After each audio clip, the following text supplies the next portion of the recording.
আসসালামু আলাইকুম। আশা করছি আপনারা সকলেই ভীষণ রকম ভালো আছেন, সুস্থ আছেন। অ্যান্ড রাইট নাও শুনছেন ভৌতিক দুনিয়ার সাথে আছে আমি জেফরি খান, এবং একসাথে বলতে চাই ভৌতিক দুনিয়ার কিন্তু 228তম এপিসোড আজ প্রচার হতে চলেছে। এবং আজকে কিন্তু অসম্ভব রকম দিনটা, অসাধারণ স্টোরি আপনাদের জন্য অপেক্ষা করছে। প্রথমে যদি বলি, আজকের এপিসোডের প্রথমেই কিন্তু অসাধারণ এক ঘটনা আছে, পিশাচিনীর ঘটনা আছে, এবং এরপরে আছে একটা দারুণ রকম একটা মৃত্যুর পর ফিরে আসা একটা ভয়াবহ ঘটনা আছে, এবং এরপরে আমাদের আজকে একটা লাশ কাটা ঘরের, অনেকদিন পর লাশ কাটা ঘরের ঘটনা আছে। কে কি ঘটনা পাঠিয়েছেন আমি প্রথমে বলবো না, আপনারা ঘটনাকারেই শুনতে পারবেন, এবং আশা করছি তখন বেশ ভয়াবহ রকম কিছু অনুভব করতে পারবেন। সো দেরি না করে ঘটনা চলে যাবো। যাওয়ার আগে প্রতিবারের মতো বলতে চাই, আপনারা যদি চান বেসিক্যালি যে আপনারা ঘটনা পাঠাবেন ভৌতিক দুনিয়ায়, তাহলে ঘটনা পাঠাতে পারেন। ঘটনা পাঠানোর দুটি বই আছে, ইমেল আর হোয়াটসঅ্যাপ। ইমেল আইডিটা হচ্ছে ভৌতিক দুনিয়া@gmail.com, এবং অবশ্যই হোয়াটসঅ্যাপ নাম্বারটা হচ্ছে 040093301111। অবশ্যই প্রথমে লিখবেন ভৌতিক দুনিয়ার জন্য ঘটনা। এছাড়াও ভৌতিক দুনিয়ার পাশাপাশি আমার আরো বেশ কয়েকটা চ্যানেল আছে, আপনারা চাইলে সেই চ্যানেলগুলো খেটে আসতে পারেন, এবং সেই চ্যানেল থেকেও কিন্তু অবশ্যই শুনতে পারেন ভৌতিক দুনিয়ার অসম্ভব রকম সুন্দর সুন্দর কিছু স্টোরি, এবং ভৌতিক দুনিয়ার পাশাপাশি ভৌতিক কথা, ভৌতিক রিভিউ, অনেকগুলো চ্যানেল আছে, আপনারা চাইলে সেগুলো ভিজিট করে আসতে পারেন। আর দেরি করবো না, চলে যাচ্ছি আজকের এপিসোডে। আশা করছি এপিসোডগুলো আপনাদের কাছে দারুণ রকম সুন্দর লাগবে। চলে যাই সরাসরি আজকের পর্বে।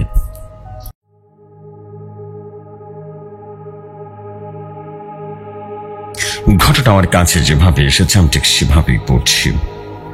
আসসালামু আলাইকুম জসু ভাই, আশা করি আপনি ভালো আছেন, আশা করছি আপনি সুস্থ আছেন, এবং ভৌতিক দুনিয়ার সকল শ্রোতা বন্ধুরা আশা করি সবাই অনেক ভালো আছেন। আমি ফিরোজ খান বলছি বীরপুর থেকে। আজ আবারও ভৌতিক দুনিয়ার জন্য ঘটনা কালেক্ট করেছি, এবং দেরি না করে আপনার কাছে পাঠিয়ে দিলাম। আশা করি আপনি আপনার মতো করে ঘটনাটি পড়ে শোনাবেন। ছোট ঘটনাটির নাম পোড়ো বাড়ির ক্ষুধার্ত, লিখেছেন প্রিয়া ব্যানার্জি, এবং প্রিয়া ব্যানার্জির লিখায় শুরু করছি ঘটনা। উফ, কি বৃষ্টি! না ভোরের আগে মনে হয় না এই বৃষ্টিটা থামবে। যেমনই হাওয়ার দাপট, তেমনি বৃষ্টির ছাট, এবং এর থেকে থেকে গাড়ির সামনে উইন্ডো স্ক্রিনটা যেন চলে পড়ে উঠছে। এই অবস্থায় গাড়ি ড্রাইভ করাটা ঠিক হবে না, কারণ সামনে কোনো কিছুই দেখা যাচ্ছে না। রাতে কোথাও আশ্রয়, মাথা গোজাবার মতো আশ্রয় না নিলে নয় দেখছি, কিন্তু রাস্তায় তো একটা লোক নজরে পড়ছে না। চারদিকে শুধু জঙ্গল আর জঙ্গল। দূরের ঝাপসা পাহাড়টাও এই ঝড় ঝঞ্ঝার মধ্যে রাতের অদৃশ্য হয়েছে। কটাই বা বাজে এখন? মোটে রাত 8টা বাজে। কলকাতায় এখন ভোর সন্ধে, অথচ এখানে মনে হচ্ছে গভীর রাত। আশেপাশে কোনো বাড়ি ঘর, জনবসতি, গ্রাম বা গঞ্জ কিছুই নেই। শুধু আশপাশের জংলা গাছগুলো যেন অস্পষ্ট ছায়া ছাড়া আর কিছুই যেন নজরে পড়ছে না। ইতিমধ্যে বৃষ্টির বেগ আরো বেড়ে গেছে। না, একটা গাড়ি অবশ্যই দাঁড় করাতেই হবে। গাড়ির ভেতরে বসে বসে এসব দেখছিল আর ভাবছিল অনেক নানা রকম দুর্ভাবনার কথাও মাথায় এলো তার। কাল বিকেলের আগে যে তাকে ঘাটশিলায় পৌঁছাতে হবে, তবে তো সন্ধ্যার সাহিত্য সম্মেলনে যোগ দিতে পারবে। অথচ এই ঝড় কখন থামবে কে জানে। ইতিমধ্যে রাস্তায় হাঁটু সমান জল দাঁড়িয়ে গেছে। শহরের রাস্তায় জল জমে বর্ষাকালে তো একদম যেন গ্রাম অঞ্চলের রাস্তা। আজকে তো রাতের মতো মাথা গোজাবার একটা আশ্রয় নিতেই হবে, কিন্তু কোথায় যাবে? আশেপাশে কিছুই যে নজরে পড়ছে না। ঠিক এই সময় আকাশে বিদ্যুৎ ঝলসে উঠল, আর আলোয় দেখা গেল সামনের একটা ভাঙা বাড়ি। প্রথমে নিজের চোখকে বিশ্বাস করতে পারছিল না অনেক, কিন্তু পরপর কয়েকবার বিদ্যুতের আলোয় এবার নিশ্চিন্ত হলো সে। সত্যি একটা পুরনো বাড়ি, আর তার সামনে ভাঙা ফটক। একটা দিক কালের প্রকোপে ভেঙে পড়েছে, অন্য দিকটা তখনও কোনো মতে দাঁড়িয়ে আছে। রোদ জ্বলে একেবারে ফটকের আসল চেহারাটাই হারিয়ে গেছে। বিদ্যুতের আলো নিভে যেতেই গাড়ির সামনের অন্ধকারটা যেন হয়ে গেল, আর ঠিক তখনই সহসা অনেকের গাড়ির সামনে হেডলাইট দুটো যেন কাঁপতে কাঁপতে নিভে গেল। যা বাবা, আচ্ছা ঝামেলায় পড়া গেল। এই যে গোদের ওপর বিষ ফোড়া, একই তো এই বৃষ্টি, তার আবার গাড়ির লাইট দুটো বিঘ্ন ঘটে গেছে। তার যাত্রায় অন্তরায় হয়ে দাঁড়ালো। এখন তো বিদ্যুতের আলো ছাড়া কিছুই দেখার জো নেই, কিন্তু প্রবাদ আছে, বিদ্যুতে সমাধিস্থানের আশ্রয়কেও স্বাগত জানাতে হয়। তাই অনেক ঠিক করলো সামনের ওই পুরো বাড়িতে আজকে রাতের মতো আশ্রয় নেবে। যদি কেউ তাকে কোনো রকম অনুরোধ করবে আশ্রয় দিতে হবে, আর যদি কেউ না থাকে তাহলে তো লেখা চুকিয়ে গেল। যাই হোক, জল ঠেলতে ঠেলতে কোন রকমে বাড়ির ভাঙা প্রাচীরের এক ধার দাঁড় করালো অনেক তার মার্সিডিজ ট্রাকে। তারপর নেমে এক দৌড়ে ভাঙা গেট দিয়ে ঢুকে পড়লো ভেতরে। উঠোনেও বেশ জল জমেছে, এদিকে ওদিক কয়েকটা ভাঙা পড়ে মূর্তি নজরে পড়লো। একটা ভগ্ন প্রায় পাথরের গম্বুজও নজরে পড়লো। বোধহয় কোনো কানেও এটা থাকার ফোয়ারা উঠত। বাড়ির সদর দরজায় কাছে এসে দাঁড়ানো অনেক, দেখলো ভারী কাঠের দরজাটা বন্ধ। জোরে জোরে দরজায় ঘা মারলো অনেক, আর উচ্চ স্বরে ডাকতে লাগলো, কেউ আছেন, কেউ আছেন? না, কেউ তার ডাকে যেন সাড়া দিল না, কেউ বেরিয়ে এলো না। অনেকে এবার দৃঢ় বিশ্বাস হলো এই বাড়িতে কেউ থাকে না। এই বাড়িটা বহু কাল আগের পরিত্যক্ত বাড়ি। দরজায় কয়েকবার জোরে জোরে ধাক্কা দিল অনেক। কয়েকবার ধাক্কা দিতেই দরজাটা কর্কশ শব্দ করে খুলে গেল ভেতর থেকে। ঘরের ভেতরটা চাপ চাপ অন্ধকার, বাইরের মুষলধারায় বৃষ্টি তখনও শোনা যাচ্ছে। বহুদিনের বদ্ধ ঘরে ঢুকলে যা হয় এখানেও তাই হলো। নাকে মুখে পুরো ধুলোর ঝাপটা লাগলো, কয়েকবার খেচেও ফেললো অনেক।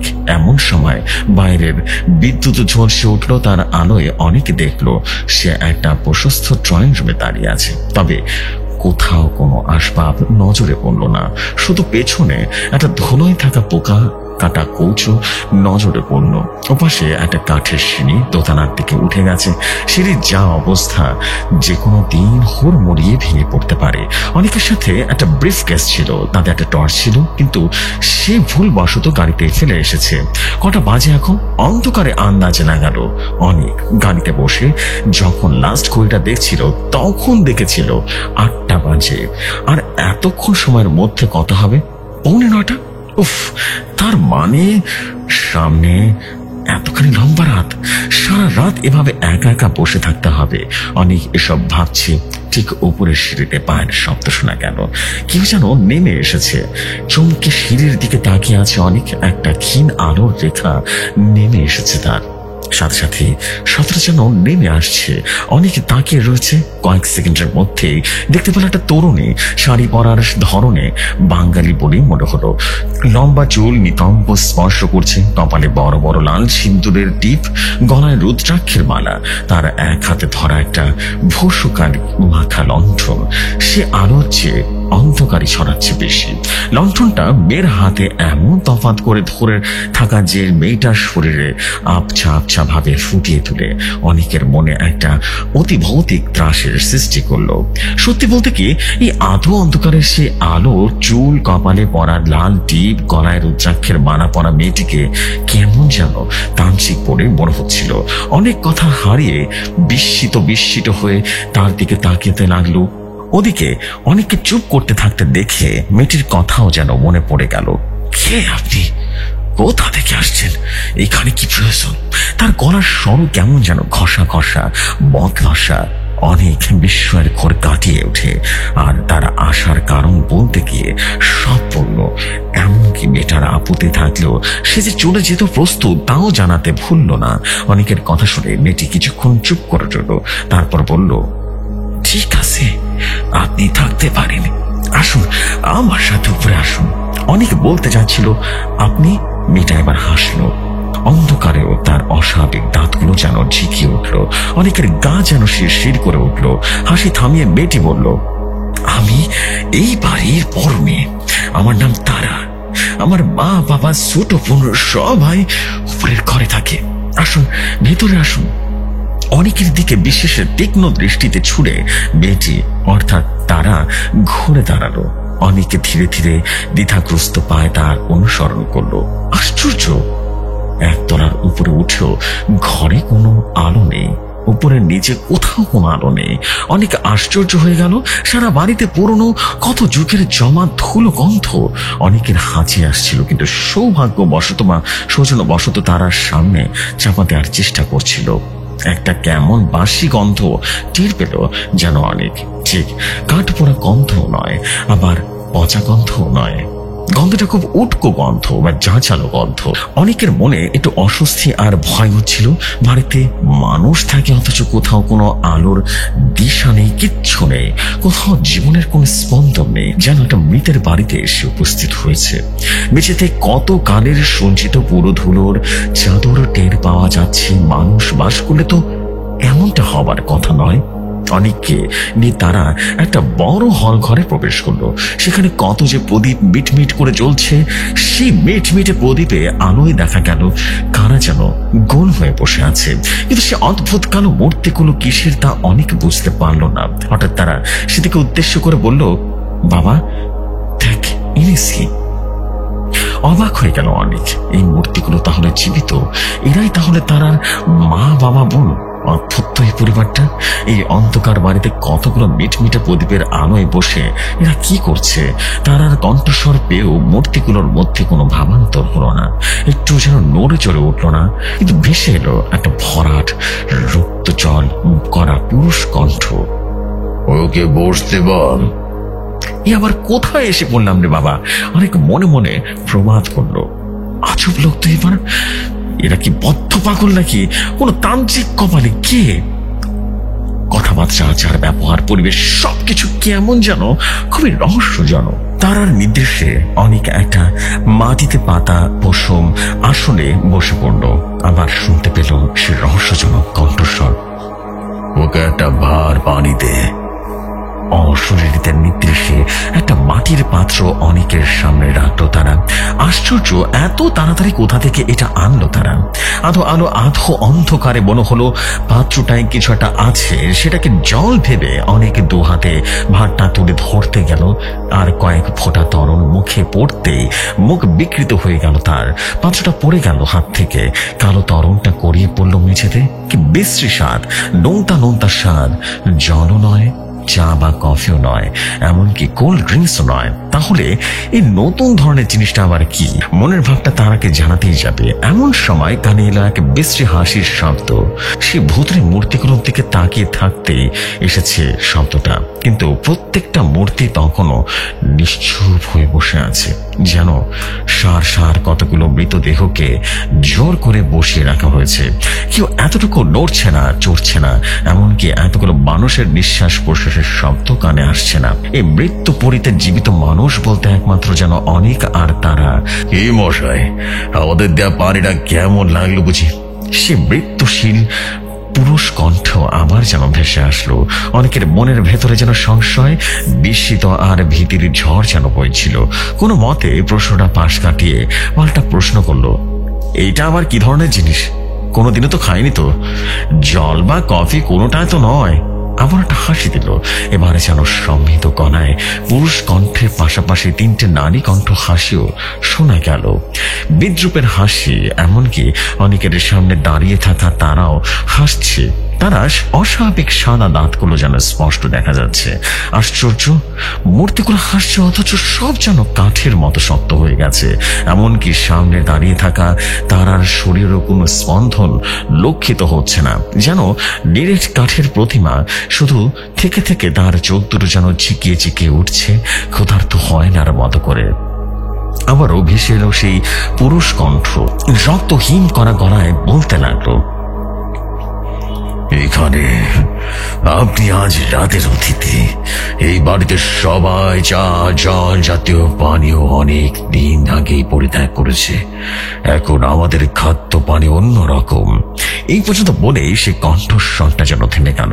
অনেক বিস্মিত কণ্ঠে বলে উঠল, মানে? তবে বলছি শোনো, অনেক বছর আগে আমরা ছিলাম কালীর উপাসক। শাক্ত মন্ত্রে দীক্ষিত ছিল এই পরিবার। অবশ্য আমাদের পুজো ছিল অত্যন্ত গোপনে।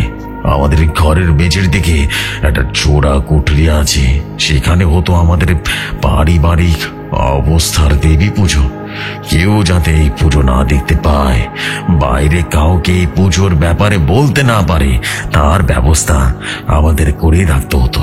হ্যাঁ, ঠিক ধায় ধরেছেন, আমাদের পুজো নরবলি হতো। প্রত্যেক অমাবস্যা থেকে 14 বছর বয়সে একটা হৃদপুষ্ট ছেলেদের ধরে এনে বলি দেওয়া হতো মায়ের সামনে। নরকের কীট নরযুক্ত ভরে দেবীর সামনে অর্পণ করা হতো সেই অর্ঘ্য। এতক্ষণ একটানা বলে থেমে গেল সে পুরুষ কণ্ঠ। অনেকের মনে ততক্ষণে তীব্র কৌতূহল জেগে উঠেছে। বলে উঠল, তারপর আবার ভেসে এলো সেই কণ্ঠস্বর, কিন্তু একদিন জানেন এই ব্যাপারটা আর গোপন রইল না। কি করে যেন বাইরে চাউন হয়ে গেল। এক রাতে হই হই করে বাড়িটা যেন ঘিরে ফেলল একদল সন্ত্রস্ত যুবক। তারপর হঠাৎ করে যেন থেমে গেল সেই ভৌতিক কণ্ঠস্বর। তারপর অনেক যেন আগ্রহ প্রকাশ না করে থাকতে পারল না।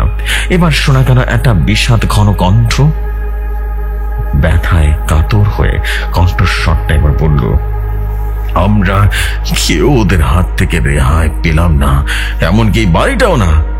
সবাইকে শেষ করে দিল ওরা। মানে? অনেক প্রায় লাফিয়ে উঠতে যাচ্ছিল আর বলছিল, কি বলতে চাইছেন আপনি? এবার তারা বলে উঠল, আমরা সবাই মৃত, আমাদের সবাইকে মেরে ফেলেছিল, লাঠি পিটা করে গায়ে কেরোসিন ঢেলে জ্বালিয়ে দিয়েছিল। বলতে বলতে তারা দু চোখ দিয়ে যেন আগুন ঠিকরে ঠিকরে বেরোতে লাগলো। এবার ভরাট কণ্ঠে মহিলা কণ্ঠস্বর শোনা গেল, তারপর থেকে ভাইদের কেউ আসলে আমাদের শত্রু, সবাই শত্রু, কারণ স্থান নেই আমাদের এখানে।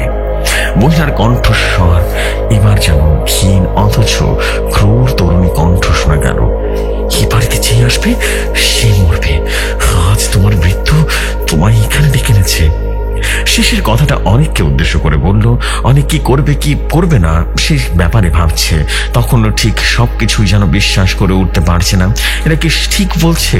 এরা কি প্রেতাত্মা নাকি বদ্ধ পাগল? অনেক মনে মনে ভাবছে, ভূত হোক বা পাগল হোক, এখন এখান থেকে পালাতে হবে। হঠাৎ ঘরের ভেতরে কোত্থেকে একটা হলদে আলো এসে পড়ল। সে অপার্থিব আলোয় দেখা গেল এতক্ষণ যে মূর্তিগুলো দেখার অদম্য বাসনা জেগেছিল তার মনে, সেগুলোর প্রত্যেকটার জায়গায় একটা বিভৎস মূর্তি, যাদের দেহের এতটুকু কোথাও মাংস নেই, নাকের জায়গায় গর্ত, মুখের মাংস বিভৎসভাবে পড়ে চলেছে এবং বেরিয়ে এসেছে দাঁতের পাটি। জিভগুলো যেন অর থেকে ঝুলছে, চোখগুলো যেন মণিহীন আর ফকফকে সাদা। বোধহয় একটা চিৎকার বেরিয়ে এসেছিল অনেকের মুখ দিয়ে। সঙ্গে সঙ্গে সব কটা মূর্তি ঘুরে তাকালো অনেকের দিকে। সবাই আবারও হাসতে শুরু করলো। এমনকি দরজার কাছে দাঁড়িয়ে তারাও হাসছে। তারাও মুখ বিহর ক্রমশ প্রসারিত হচ্ছে। ঠোঁটের ফাঁক দিয়ে যেন বেরিয়ে এসেছে তীক্ষ্ণ সদন্ত দাঁত। চোখগুলো যেন বিস্ফোরিত আর বিখুনিত। কখন যেন তার হাতে এসে গেছে এক বিশাল খাড়া। আর সহ্য করতে পারছে না অনেক। চোখের সামনে এই অস্বাভাবিক দৃশ্য দেখে মনে হচ্ছিল যেন স্বপ্ন ভাবেনি সে। তার মাথায় স্নায়ু যেন ঝনঝন করছে একসাথে। চেতনা হারানোর আগে আবারও ভয়ঙ্কর অট্টহাসি যেন কানে আসলো। রক্ত, রক্ত, অনেকদিন পর মানুষের জমাট রক্ত খাবো। রক্ত। ওদিকে বিভৎস মূর্তিগুলোর অমানসিক বিকৃত স্বর কানে এলো। নরমাংস, নরমাংস। অনেকদিন এই পথে কেউ আসেনি, আজ অনেকদিন পর মানুষের মাংস খেতে পাবো। কি পৈশাচিকে শীতল হাসি তার। আর সহ্য করতে পারল না অনেক। অন্ধকার যেন সত্যি সত্যি ক্রাশ করলো তাকে। এই ছিল ঘটনা জেফ্রি ভাই। ঘটনাটি ভালো লাগলে আপনি আপনার মতো করে প্রচার করবেন ভৌতিক দুনিয়ায়। আমি ফিরোজ খান বলছিলাম বীরপুর থেকে।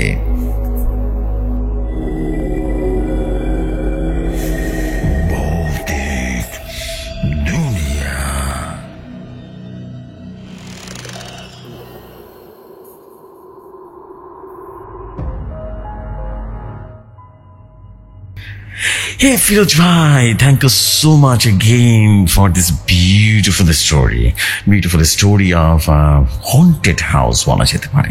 খুবই সুন্দর একটা গল্প ছিল এবং আশা করছি গল্পটি আপনাদের সবার কাছে ভালো লেগেছে। আর ফিরোজ ভাইয়ের ঘটনা মানে অসাধারণ অস্বাভাবিক কিছু হবে, আর এটি তো স্বাভাবিক। মানুষটা এতদিন যাবৎ অসাধারণ সব ঘটনা আমাদেরকে শেয়ার করে আসছেন। ভাবা যায় দিস ইজ অ্যাবসলিউটলি মাস্টারপিস। সত্যি বললাম, অসাধারণ ছিল স্টোরি। আমি অনেক বেশি আনন্দিত যে এত ভালো ভালো ঘটনা আপনাদের মাধ্যমে পাচ্ছি এবং আপনারাই পাঠাচ্ছেন ঘটনাগুলো। খুব সুন্দর ছিল ভাই। আমি বিলিভ করি যে আপনার আমাদের ফিরোজ ভাই যেভাবে ঘটনা পাঠিয়েছেন আপনারাও সেভাবে ঘটনা পাঠাবেন dunia@gmail.com। ঠিক ইমেলে ঘটনা সেন্ড করবেন। অবশ্যই ঘটনাটি কোথাও হবে কোথাও প্রচার হয়েছে এমন কোন ঘটনা পাঠাবেন না। এবং চাইলে কিন্তু হোয়াটসঅ্যাপ নাম্বারটা হচ্ছে 04009309111। This is it. আর বেসিক্যালি বলার মতো কিছু নেই। আমি চলে যাচ্ছি পরবর্তী ঘটনা। আশা করছি পরবর্তী ঘটনা আপনাদের কাছে ভালো লাগবে। চলে যাই সরাসরি ঘটনায়।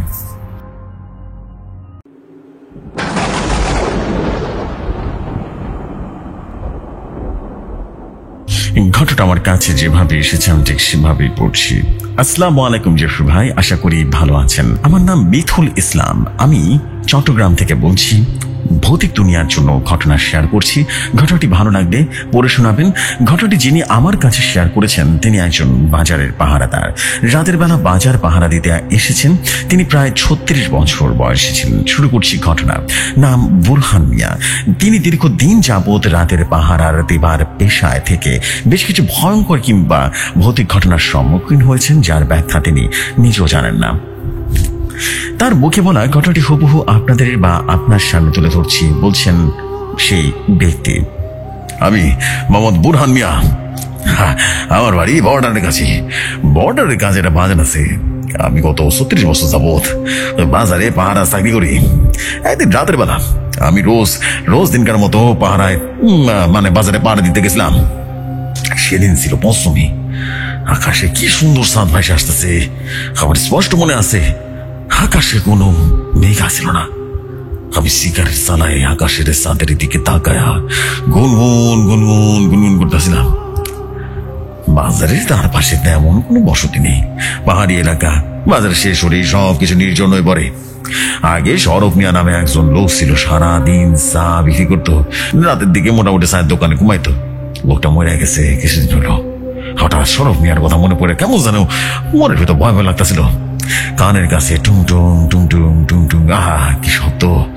সে শব্দ যেন মনে হইতেছিল শরফ মিয়ার চা বানানোর শব্দের কথা মনে পড়ে গেল। মনে হলো অদৃশ্য শরফ মিয়া হঠাৎ করে কোথা থেকে যেন চা বানাইতেছে, যন্ত্রের মতো চা বানাইতেছে। টুং টুং টুং শব্দ পাইতেছিলাম হঠাৎ করে। আমি শরফ মিয়ার কথা ভুলে যেতে গান ধরলাম। এমন সময় দেখলাম শরফ মিয়া চায়ের ভাঙ্গা দোকানে কে যেন গুটি মেরে বসে আছে। আমি চাঁদের জ্যোৎস্নার আলোয় সেখানে পৌঁছাই না। জায়গাটা কাছে বড় একটা বট গাছ আছে। জায়গাটায় বট গাছের ছায়া এসে পড়ছে। আমি গিয়ে জিজ্ঞেস করলাম, কে এখানে? কে তুমি? একটা শ্যামলা রঙের মলিন মেয়ে মুখ তুলে আমার দিকে তাকাইলো। মেয়েটার ভেতরে কোনো আকর্ষণ নাই। সাধারণ একটা মাইয়া, অতি সাধারণ, রোগা শ্যামলা। মায়েরা গোলা ভাঙা অবস্থায় আমার বলল, আমি তো বললাম, আমি কে?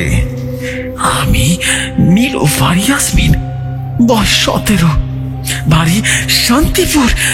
আমি ক্লাস 9-এর ছাত্রী। আমার বাবা নুরুল ইসলাম, পেশায় মাস্টার। মেয়েটারা একসাথে কথা বলায় আমি যতটা অবাক হইলাম তার চেয়ে বেশি অবাক হলাম এইটা শোনা সে নুরুল মাস্টারের মাইয়া। নুরুল মাস্টার অত্র অঞ্চলের বিশিষ্ট একজন ব্যক্তি। তার বাড়ির সবাই পর্দা করে। তার মেয়েদের সেজন্য আমার দেখা হয়নি। আমি কোমল গলায় বললাম, আপনি এখানে কি করতেছেন? হ্যাঁ, কি করতেছেন গো আপা, বলেন তো। তখন সে বলল, আমি বাড়ি থেকে পালিয়ে আসছি, এখন বাড়ি ফেরার পথ খুঁজে পাইতেছি না। এমন সময় শুনতে পেলাম শরফ মিয়ার গলার আওয়াজ। স্পষ্ট শরফ মিয়া, সে মৃত শরফ মিয়ার গলার আওয়াজ। এই চায়গ্রাম। আমি শর্ট করে পেছনে তাকালাম। না, কেউ নাই। আমি সম্ভবত ভুল শুনছিলাম। ও ভালো মতো বুঝতে পারতেছি না আমি ভুল শুনছি। কেমন জানো নেশা লাগতেছিল। আমি মেয়েটার দিকে হাত বাড়ায় বললাম, আসো, আমি তোমাকে বাড়ি পৌঁছে দিব। মেয়েটা আমার হাত ধরতে আমার সমস্ত শরীর যেন শীতল হয়ে গেল। কি শীতল মেয়েটার হাত। একটু আগে যে মেয়েটাকে হাপা বলে সম্বোধন করছি, আমি সে মেয়েটার প্রতি কেমন যেন মায়া জন্মে গেল। আমি মায়াটারে পথ দেখিয়ে দিতে হাঁটতে লাগলাম। এক সময় বাজারের পেছনে ফেলে মাঠের ভেতর দিয়ে হাঁটতে লাগলাম। আমার মনে হলো পুরো বাজার ভর্তি যেন মানুষ মানুষ। দূর থেকে বড় বাজারের আওয়াজ শুনতে পাইতেছিলাম। মানুষে যেন বাজারের মধ্যে গম গম করতেছে। মেয়েটার হাত ধরে আমি হাঁটতে লাগলাম। হাঁটতে হাঁটতে একটা সময় নদীর পাড়ে চলে আসলাম। নৌকা করে নদী পার হতে যাব, তারপর শান্তিপুর। আমি পেছন ফিরে তাকালাম, মেয়েটা নাই। ও মা, আশ্চর্য ব্যাপার, মায়া নাই। আমার কেমন যেন ভয় ভয় লাগতেছিল। আমি দৌড় দিলাম। দৌড়াতে দৌড়াতে দৌড়াতে দৌড়াতে দেখলাম অনেক দূর আগুন জ্বলতেছে, হিন্দু শ্মশান সম্ভবত। কিছু লোক দেখলাম। আমি ভাবলাম ওদের কাছে গেলে একটু রক্ষা পাবো হয়তো বা। এরা হিন্দু মানুষ, মরা পুরানো এদের কাজ। এদের আমি বলি টোম। আমি শ্মশানে গিয়ে লোকগুলোর পাশে যেতে দেখলাম লোকগুলোর আমি চিনি। এরা সবাই সরব মিয়া। ওমা, এরা সবাই সরব মিয়া, সবার চেহারা এক। আমি শ্মশানে গিয়া হতভম্ব হয়ে গেলাম। আমি দেখলাম আমি তো ওই লোকগুলার চিনি। ওমা, এটা তো সরব মিয়া, সবার চেহারা একই রকম, সরব মিয়ার চেহারা। আমি আরো বেশি চমকে গেলাম। সবগুলো সরব মিয়া এক লগে মেয়েটার লাশ আগুনে পুড়াই দিচ্ছে, যেটারে হিন্দুরা সীতা বলে। আমি মেয়েটার দিকে তাকাতে মেয়েটা আগুনে গলে যাওয়া মুখ যেন বিভৎস ভাবে আমার দিকে তাকায় চোখ মেরে তাকালো। আমি চিৎকার দিয়ে জ্ঞান হারালাম। এরপর দিন জ্ঞান ফেরার পর আমি নিজেরে হাসপাতালে আবিষ্কার করি।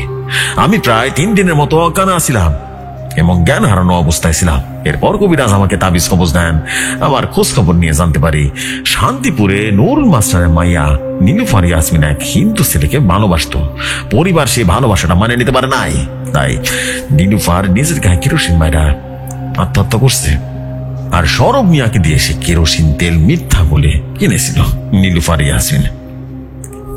এই ছিল আমার জীবনে ঘটে যাওয়া ভয়াবহ ঘটনা, যা আমি এখনো বলতে পারি না। যে সময় এই ছিল ঘটনা। আশা করছি ঘটনাটি ভালো লাগলে পড়ে শোনাবেন। এমন আরো অনেক ঘটনা আপনার জন্য শেয়ার করবেন ইনশাআল্লাহ ভৌতিক দুনিয়ায়। ঘটনাটি ভালো লাগলে অবশ্যই আমাকে জানাবেন।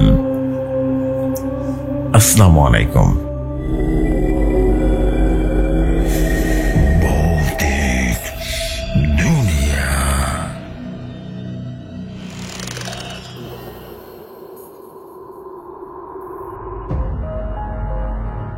ওয়ালাইকুম আসসালাম চো ভাই, thank you very much for your beautiful story. স্টোরিটা বেশ ভয়াবহ ছিল, ওয়াও, এবং গাহিন করা একটা ইন্টারেস্টিং স্টোরি ছিল। খণ্ড ঘটনা ছিল, খুব সুন্দর একটা ঘটনা ছিল। এবং আমি বিশ্বাস করি যে এই ধরনের ঘটনা সত্যি অনেক বেশি, মানে আমরা যেটাকে বলি যে এই ধরনের ঘটনা কিন্তু হরহামেশাই আমাদের গ্রাম বাংলায় কিন্তু ঘটেই থাকে। এই ধরনের ঘটনা সত্যি, এই ধরনের ঘটনা এই জন্য আমার কাছে অনেক বেশি পাওয়ারফুল মনে হয় যে ওয়েল, এটা আসলে খুবই ইন্টারেস্টিং একটা story. Thank you very much. আশা করছি আপনাদের সবার কাছে স্টোরি ভালো লেগেছে এবং আপনাদের কাছে ভালো লাগলেই মূলত কষ্ট কিন্তু সার্থক হয়ে যাবে প্রতিবার, এবং এবারও সার্থক হয়ে গেছে আমার বিশ্বাস। Thank you very much. Thank you, আবারও বলছি thank you very much, because আপনারা যে সুন্দর সুন্দর ঘটনা শেয়ার করেন, মাশাআল্লাহ, বলাই বাহুল্য। ইউ পিপল জাস্ট অ্যামেজিং, সত্যি বললাম অ্যামেজিং। আসলে অনেক ভালো স্টোরি রাখেন এবং স্টোরি শেয়ার করেন আপনারা, এবং এভাবেই দিনে দিনে স্টোরিগুলো আরো প্রসারিত হোক, এটাই কল্পনা থাকবে, এটাই আশা থাকবে আমার। এবং এই আশা নিয়ে পরবর্তী ঘটনায় চলে যাচ্ছে। আশা করছি পরবর্তী ঘটনা আপনাদের কাছে অনেক বেশি ভালো লাগবে। চলে যাই ঘটনায়।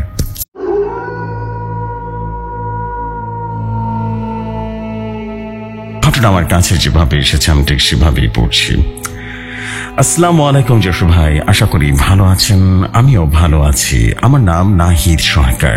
ঘটনা পাঠিয়ে দিলাম, ভালো লাগলে শেয়ার করবেন। ঘটনাটি লাশ কাটা ঘরের ঘটনা। ঝিরঝির শব্দে এক টানা বৃষ্টি হয়ে যাচ্ছে। চারপাশে নিস্তব্ধ নিশুতি রাত। মনে হলেও রাত মাত্র 11:30। কিন্তু এই মিরসরাই মেডিকেল এর লাশ কাটা ঘরের চারপাশে যেন নেমে এসেছে নিঝুম অন্ধকার, সাথে টিপ টিপ বৃষ্টি।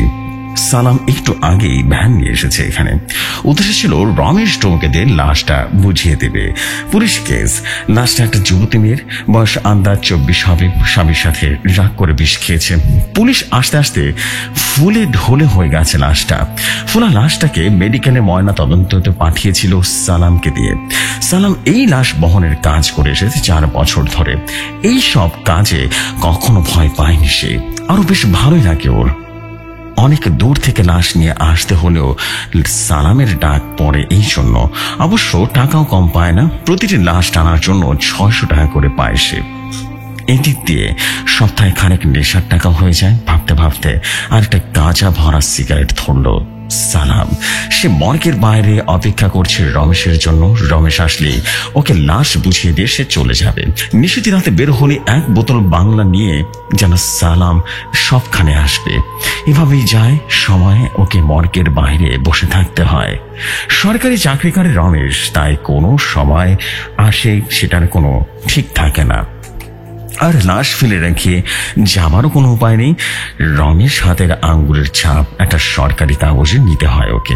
এই ছাপের জন্যই বসে থাকে প্রায় সময়। এই অপেক্ষার সময়টা বাংলা খেয়ে কাটিয়ে দেয়। 5 দিন আগে এই লাশটা নিয়ে এসেছিল সে।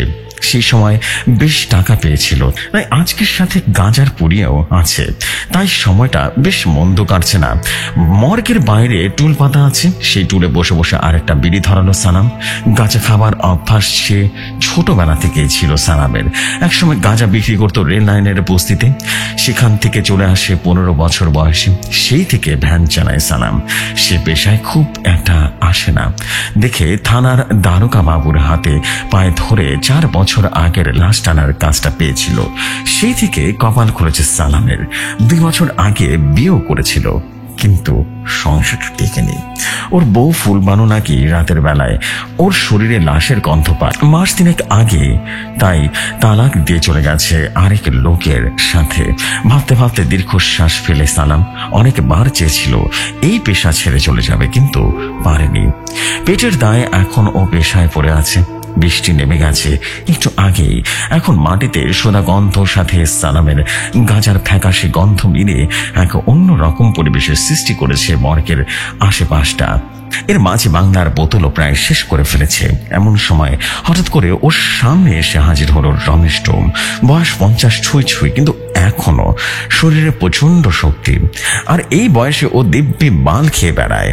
সারাদিন ঘুমায়, রাতে এসে লাশ কাটাকাটি করে। সালামের সামনে এসে দাঁড়াতে সালাম যেন চমকে উঠল আর বলল, কি গো, রমেশ কাকা নাকি? অনেকক্ষণ চুপ করে থেকে হো করে হেসে ফেলল রমেশ, কিন্তু অন্ধকারে সেই হাসিটা শুনে হঠাৎ কেমন যেন ভয় পেয়ে গেল সালাম। বলল, কি গো রমেশ কাকা, এমন করে হাসছো কেন? কিছু না রে সালেম্মা, দেখলাম আর কি কয়টা দরাস কিনা। এতটুকু বলেই আবারও হাসি শুরু করলো রমেশ। জেগে গেল সালাম। হ্যাঁ, আমি ডরাই আর তুমি আমার সারাক্ষণ বাসায় রাখলা। এতক্ষণ ধরে বাস বসায় রাখলা। এই লাশ ঘরের সামনে বইতে বইতে পা দুখানা একবার শেষ হয়ে গেল। এতক্ষণ তুমি যে বৃষ্টির ডরালা, সেটার কি? না রে সালাম, আমার ঘর থেকে বের হইতে দেরি হয়ে গেছে। ভাবলাম থানা থেকে লাশ আসতেছে, তোকে বসায় রাখুম না, কিন্তু হঠাৎ বৃষ্টি শুরু হইলো। কি করুন ক, আমার কাছে তো আর সাথী নাই। তার বৃষ্টি না থামা পর্যন্ত আমি বাইর হলাম না। কথাটা বুঝোস নাই? সালাম তাকে দেখলো রমেশের শরীর শুকনো, তবে একটা সাদা কাপড় লুঙ্গির মতো করে পড়ে আছে। মুখে খোঁচা খোঁচা দাড়ি, সাথে খালি গায়ে সাদা লুঙ্গি পরিহিত রমেশকে দেখে খানিকটা বেশ ভয় পেয়ে গেল সালাম। আর বললো, দাও গো কাকা, কাগজটাতে একখান টিপ মারা দাও, আমি চলে যাই। বেশ রাত হয়ে গেছে, ঘরে যাবো তো। এতটুকু বলেই পকেট থেকে কাগজ বের করে এগিয়ে দিল রমেশের দিকে, কিন্তু রমেশ যেন দেখেও দেখলো না আর বলল, তা তো যায় ভাই, কিন্তু আজকে তোমারে সারুম না সান্দু, তোমারে আমার লাশ কাটা দেখাবো। আরে না না না, আমার কোনো স্বাদ নেই দেখনের। তুমি কাটো তোমার লাশ, আমার টিপ দিয়ে যাও, আমি জায়গা, আমি আর পারতাছি না।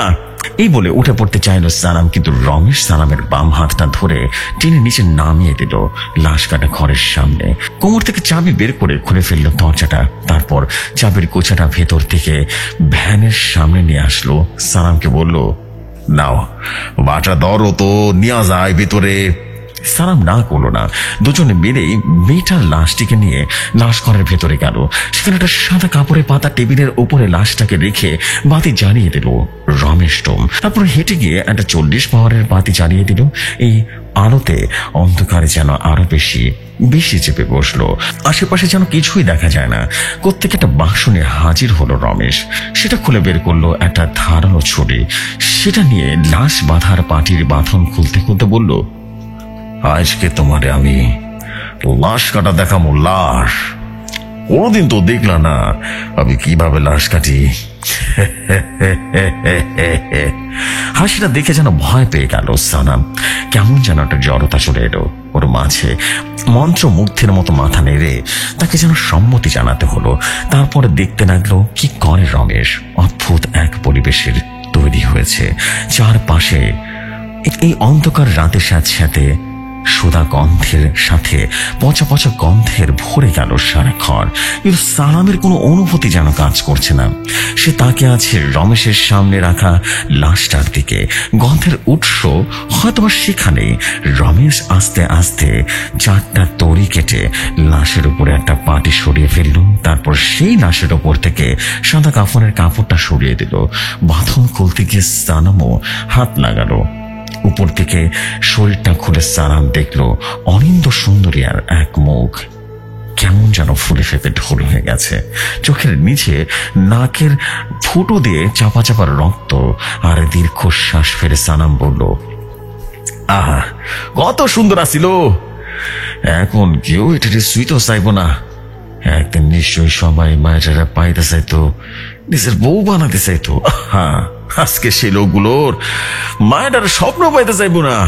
কি আসো শুনিয়া, তাই না রমেশ কাকা? খ্যাক খ্যাক করে হেসে রমেশ বলল, আর 2 পয়সার দাম নাই। জিনিস নেওয়া মানুষ কত ভাব দেয় দাস না। এই মাংস আন কাউরে দিতেও নেবো না রে, নেবো না। কিন্তু ফুটানি মারে সব এই মাংস নেয়া। দুনিয়া সাইরে গেলে সবাই সবাই সুইতা ডরায়। দুনিয়ার মাঝে যারা ভালোবাসে তারাও এই রাস থেকে ডরায় রে, ডরায়। এই বলে আবারও হাসি শুরু করলো রমেশ। মনটা যেন খারাপ হয়ে গেল সালামের। রমেশের খিস্তি হাসি শুনে আরো বেশি মন খারাপ লাগছে। আজকে যেন বেশি বেশি হাসছে রমেশ। কেমন যেন একটা রহস্যময় হয়ে গেছে। বেশি বেশি নেশা করলে যা হয় আর কি। ওকে টিপ না দিয়ে লাশ ঘরে আটকে রেখেছে। মাতালের সাথে বেশি কথা বলল না সালাম। এক নজরে দেখতে লাগলো রমেশ কি করে। রমেশ এটি ধারালো কাঁচি দিয়ে মেয়েটার উন্মুক্ত শরীরে বুকের মাঝখান থেকে এক টানে সজোরে যেন কেটে ফেললো নাভি পর্যন্ত। সাথে সাথে ফিনকি দিয়ে যেন ছুটল রক্ত পড়া এবং কোত্থেকে এক গ্লাস পানি এনে ঢেলে দিল সেই রক্তের উপরে। সাথে সাথে ধুয়ে পরিষ্কার হয়ে গেল অনেক রক্ত। জীবন্ত মানুষের অপারেশন করতে অনেক অনেক কষ্ট, কিন্তু মরা লাশের অপারেশন করা কিন্তু অনেক সহজ। এরপর সেই লাশের 2 দিকে 2টা চামড়া টান টান করে ট্রের সাথে লাগিয়ে কাটা শুরু করলো লাশের বিভিন্ন অঙ্গ প্রত্যঙ্গ। লাশের শরীর ফোলার কারণ এবার বোঝা যাচ্ছে। মেয়েটা অনেক মোটা ছিল, সারা শরীর ভর্তি চর্বি। এই চর্বিগুলো হলদে আকার ধারণ করেছে মরার পরে। সেই চর্বিগুলো কেটে কেটে একটা বালতিতে ফেলে দিল রমেশ। অনেকদিন অভ্যস্ত হাতে একটা অঙ্গ প্রত্যঙ্গ কাটছে রমেশ খালি হাতে, আর ওজন যন্ত্রের উপরে রেখে ওজন নিচ্ছে। তারপর টেবিলের আরেক সেই অঙ্গ রেখে কি যেন সাজিয়ে দিচ্ছে। হা করে তাকিয়ে আছে সালাম। কোনোদিন লাশ কাটা দেখেনি, আজকে দেখছে। কিন্তু খেয়াল করেনি কখন পায়ের কাছে একটা কুকুর এসে পড়েছে। হঠাৎ পায়ে একটা হালকা ছোঁয়া পেতে ভয় পেয়ে গেল সালাম। তারপর টেবিলের নিচে তাকিয়ে দেখলো রমেশের কুকুর ভুতু। সে টেবিলের তলায় রাখা বালতি থেকে মুখ দিয়ে যেন কি যেন খাচ্ছে। হঠাৎ মনে পড়লো সালামের, এই বালতিতে লাশের চর্বিগুলো রেখেছিল রমেশ।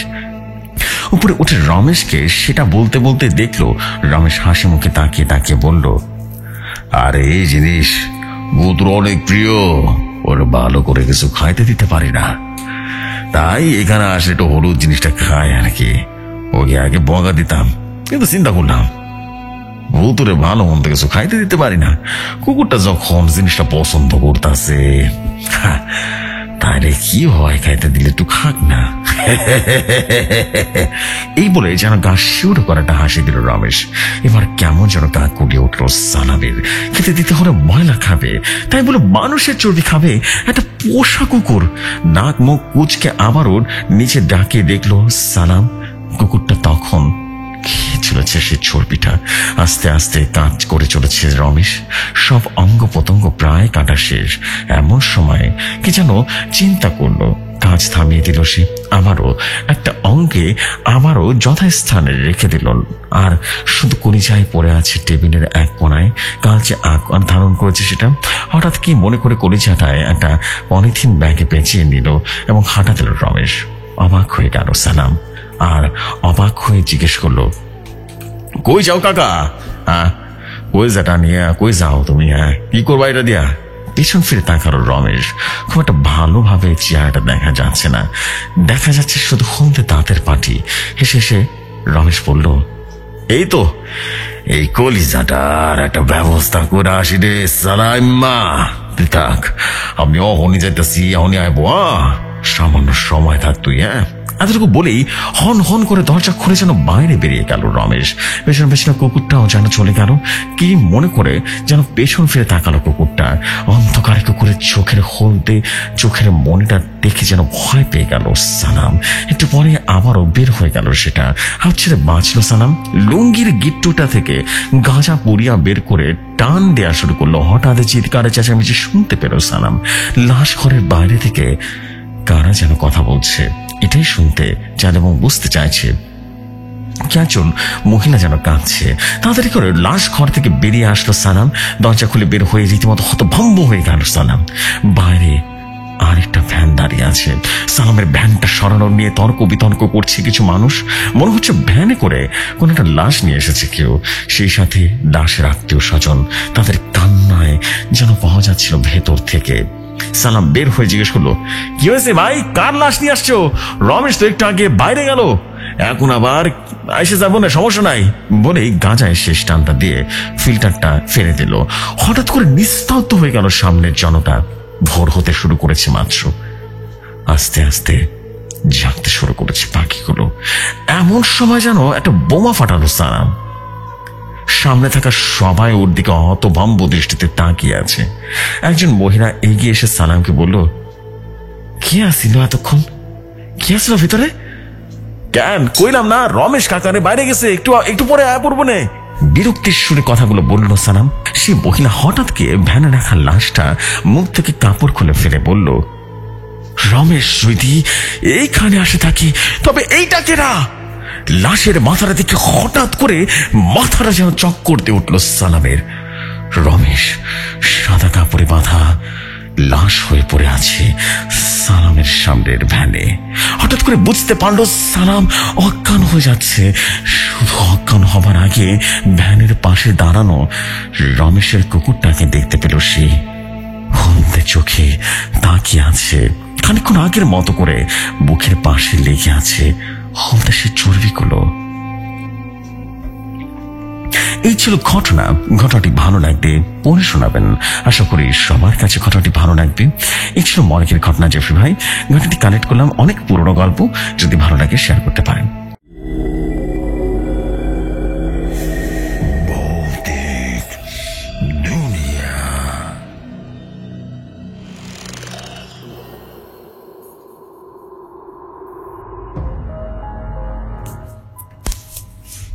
অসংখ্য ধন্যবাদ নাহিদ সরকার ভাই for your beautiful story of morgue. স্টোরিটা অনেক অনেক অনেক অনেক পুরনো এবং অনেক বেশি কমন একটা স্টোরি বলা যেতে পারে এবং পছন্দের একটা গল্প। আমি যখন গল্পটা পেয়েছিলাম আপনার কাছে মনে ছিল এই গল্পটা তো আমি আগেই পড়েছি, বাট গল্পটা অনেক অনেক বেশি ইন্টারেস্টিং একটা স্টোরি, অনেক ভালো একটা গল্প এবং আমি এর আগেও পড়েছি, আমি এর আগে শুনেছি পড়েছি এবং আমি বলবো যে this story is super beautiful story এবং আমার কাছে খুব ভালো লেগেছিল স্টোরিটা যখন আমি প্রথম পড়েছিলাম। সত্যি অনেক বেশি ভালো, একটা মনোমুগ্ধ করা একটা গল্প ছিল এবং আশা করছি আপনাদের সবার কাছে গল্প ভালো লেগেছে। আপনাদের কাছে গল্প ভালো লাগবে, কষ্ট কিন্তু সার্থক হয়েই যাবে, এটা আমি বিলিভ করি। Thank you very much for your story এবং এভাবেই দারুণ দারুণ সব গল্প কিন্তু আপনি পাঠিয়ে দেবেন। এবং আমি একই সাথে বলতে চাই যে আজকের গল্পগুলো কেমন লেগেছে আপনাদের কাছে, আপনারা কমেন্ট করে জানাবেন। And this is it basically. এবং আশা করছি আপনারা সবসময় দারুণ দারুণ এভাবে করে গল্প পাঠিয়ে দেবেন ভৌতিক দুনিয়া@gmail.com অথবা হোয়াটসঅ্যাপ নাম্বার হচ্ছে 01400930111। This is it. আর বেসিক্যালি বলার মতো কিছু নেই, আমি এখানে আজকের মতো বিদায় নিচ্ছি। আজকের এপিসোড বেশি বড় নয়, বাট অনেক সুন্দর একটা এপিসোড ছিল। আশা করছি সবার কাছে ভালো লেগেছে। আজকের মতো আলবিদা জানাচ্ছি, আবারও কথা হবে। ততক্ষণ ভালো থাকুন। আসসালামু আলাইকুম, শুভরাত্রি সবাইকে।